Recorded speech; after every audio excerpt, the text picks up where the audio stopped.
స్వాగతం అండ్ మీ ఓపికకి జోహారు. అందరికీ నమస్కారం అండి.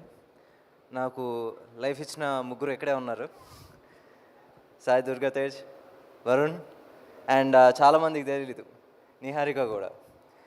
సో అప్పటికి ఇంకా అరౌండ్ 10 years బ్యాక్, అప్పటికి ఇంకా యూట్యూబ్ ఇంకా 3Gలు అందరి దగ్గర స్మార్ట్ ఫోన్లు లేని రోజుల్లో ఈ ఓటీటీలు ఏమీ లేవు. అప్పుడు షీ డు దిస్ ఎక్స్పెరిమెంట్, ముద్దుపప్పు ఓకే దానికి వచ్చేసి వెంకీ నువ్వు రాస్తావా. దాని ముందు మేము ఒక షార్ట్ ఫిల్మ్ చేసాం, నేను వచ్చి దానికి ఏడి, తను వచ్చేసి హీరోయిన్. నేనే ఆడిషన్ చేశాను. సో వచ్చేసి అప్పుడు అడిగింది రాస్తావా అంటే యా నేను రాస్తాను అన్నాను. అప్పుడు అలాగా నేను ఫస్ట్ టైం ఒక వెబ్ సిరీస్కి నేను రాయటం జరిగింది.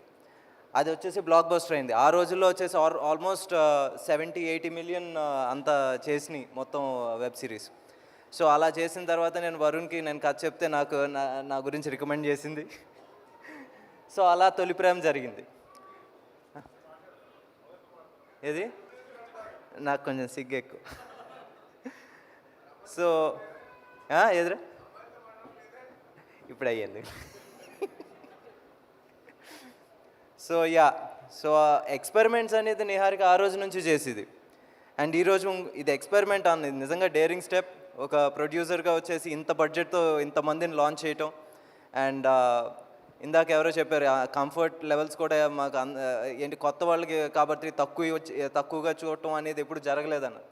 నిజంగా హ్యాట్స్ ఆఫ్ నిహారిక. ఎందుకంటే నాకు తెలుసు ఈవెన్ పెద్ద సినిమాలు చేస్తున్నప్పుడు కూడా వీళ్ళకి ఇది ఎందుకు చాలే అనుకుంటూ చూస్తారు. నిజంగా అది నువ్వు చేయకపోవటం యాజ్ అ ప్రొడ్యూసర్ నిజంగా హ్యాట్స్ ఆఫ్. అండ్ ఫనీ గారు నిజంగా thank you sir. And Ramesh sir నిజంగా సార్, ఎందుకంటే ఆర్టిస్టులను బాగా చూసుకుంటే చాలా అంటారు, నిజంగా సినిమా బాగా వస్తుంది. ఇక్కడ అందరూ there are so many happy faces here. So ఈరోజే చెప్తున్నాను, ఐ థింక్ ఇందాక నీకే చెప్పాను, ఇప్పుడు చెప్తున్నాను, వాట్ ఎవర్ ద బడ్జెట్ 3 రోజుల్లో రికవర్ అవుద్ది.